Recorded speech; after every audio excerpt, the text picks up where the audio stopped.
be the best that I could be and teach and tell people about the Lord as much as possible. When I got past the age I thought I was going to die, something happened, I guess. I felt like, man, I'm going to live, And certainly God has blessed all of us to live into our present age. So let's look at Job 14 and verse 14. And this is, I like to talk about this verse, especially with my Jehovah's Witness friends, because, I don't know if you realize this or not, but the Jehovah's Witnesses, they teach that when we die, we are like a dog, dead all over.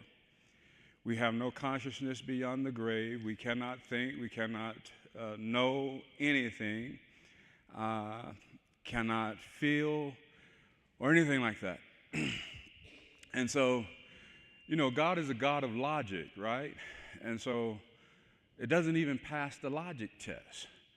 And so my first thing is that, I would love it to be that way, because then I wouldn't have to fear hell.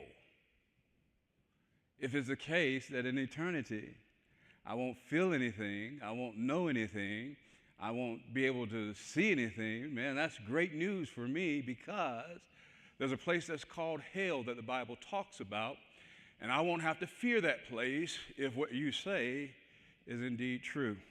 But let's look at Job 14. The Bible says in this particular verse, if a man die, shall he live again? All the days of my appointed time will I wait till my change come. Now, the short answer to Job's question is yes, yes, and a resounding yes. If a man dies, he absolutely shall live again. And it's different for animals. I hated to break the news to certain of my dog lovers and cat lovers who, believe that animals have souls. But this is one of those biblical truths that the book of Job brings forth. If you will recount how the book opens, it opens identifying the substance of this man whose name is Job. And one of the things that we learn is that he has 7 sons and 3 daughters, and a host of, oxen and camels and donkeys, and then he loses it all. He loses everything he has. He loses his sons, he loses his daughters, he loses all of his substance, and then he loses his good health because of boils, from the Bible says, from the top of his head to the bottom of his feet. And so when you are in a situation where you are at the bottom and you feel as though there's nothing left to live for, this question came to Job, and it should come to us, because one of the things that is important for us to remember is that there is life beyond here. And this is one of those things that Job wanted to know. He said, look, if I die, will I live again? Is there hope for me beyond what I'm experiencing in this earth right now? And the great, wonderful news is that, yes, there is great hope for all of us. Now, if you fast forward, I'm going to prove to you the answer up front, and then we're going to go in and talk about a few of these, what I call Bible proofs of this very thing. And I know this is elementary for us tonight, but I think it's well worth our time to, as Peter would say, remember. In the 42nd chapter of the book, all the way at the very end, when I preached, I mentioned this particular chapter and a verse in this particular chapter because it's really important. Here is, let's look at what the Bible says in verse number 10, chapter 42. The Bible says, "And the Lord turned the captivity of Job when he prayed for his friends. Also, the Lord gave Job twice as much as he had before. Now, that's something that we have to really pay attention to. The Bible says that God gave Job twice as much as he had before. Now, I didn't delineate these things, but I guess I should have. In chapter 1, let's look at what he had besides those 7 sons and 3 daughters. The Bible says he had 7,000 sheep, 3,000 camels, 500 yoke of oxen, and 500 donkeys, and a very great household. All right? We got it, right?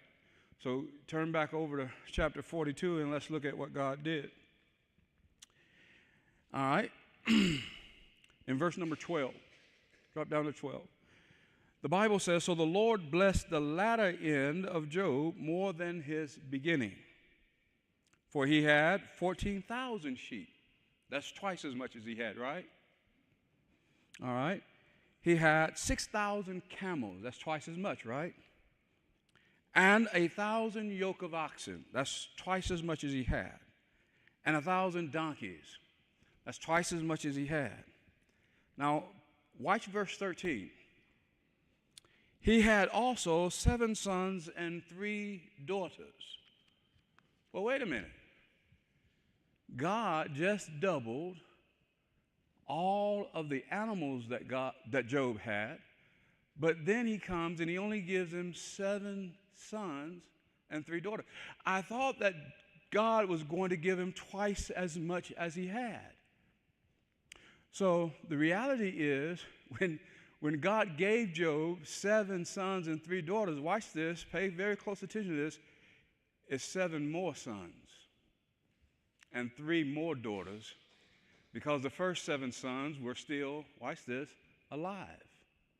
Their soul was alive.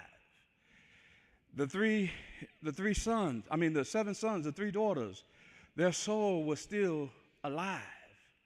And that's why the Bible says to be absent from the body is to be present with the Lord. When I come to this realization, I really stop talking about people in the past tense, because everybody that has gone on, everybody that has died, you know what? They are alive somewhere. They are present somewhere. And that's the beauty of what we learn from the Bible. And so tonight, we're going to talk about the idea of death and how the Bible talks about it as a sleep, and how God prepares us for it, and how we should not necessarily have to fear it because it's the way of man. But even in spite of all of that, there are some great lessons to be learned. All right, let's look at, first of all, after this particular passage here, let's look at something else. How about this one? 1 Thessalonians chapter 4. Well, you know what? Yeah, let's do that. 1 Thessalonians 4. Find out that how the Bible views this idea of death that we have to experience. And by the way, I don't know about you, but of all the experiences that I have in this earth, there is one that I wish that God would just take away from me.